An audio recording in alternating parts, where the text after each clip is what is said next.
So how did it go last week? Did you set yourself some good boundaries or some good goals? If you got something to shoot for now, something to get excited about, some limits where maybe you needed to rein some things in? I hope so. Today we're going to talk about the fourth cornerstone of integrity, and that fourth cornerstone is the cornerstone of responsibility. Responsibility means being faithful to one's obligations. I know that sounds like a big definition.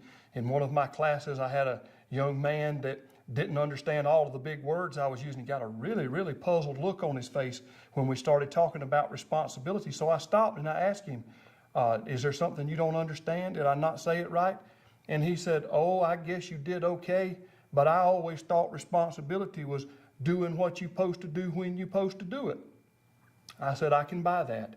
When you do what you're supposed to do, when you're supposed to do it, with the right attitude, then you are showing responsibility. That's exactly right. We have to live up to our lifestyle of integrity by maintaining our responsibilities. Now, when in your life does the journey to responsibility begin?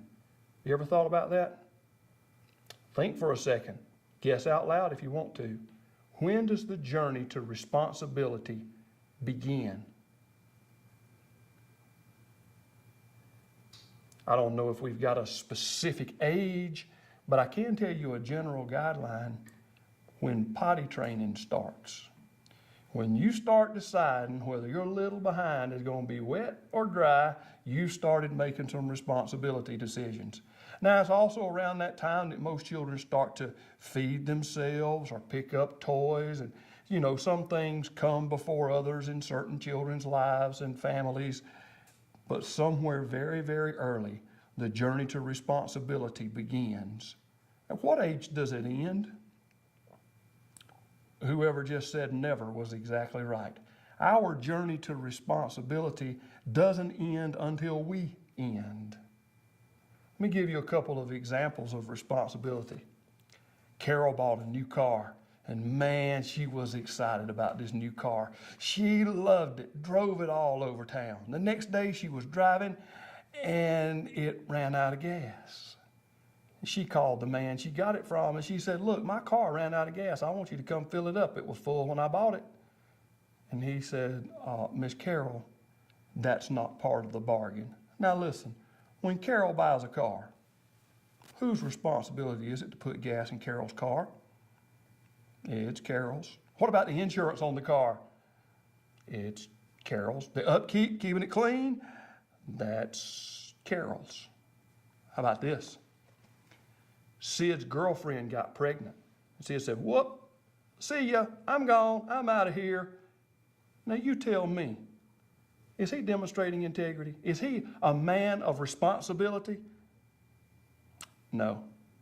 You don't bail out on your responsibilities. Now, you and I could stand all day long and talk and come up with hundreds of examples of places where we have to show responsibility. But let me ask you an easier question. Is there anywhere in your life that you don't have to show any responsibility? That would be a hard one, wouldn't it? Just about everywhere we have to show responsibility.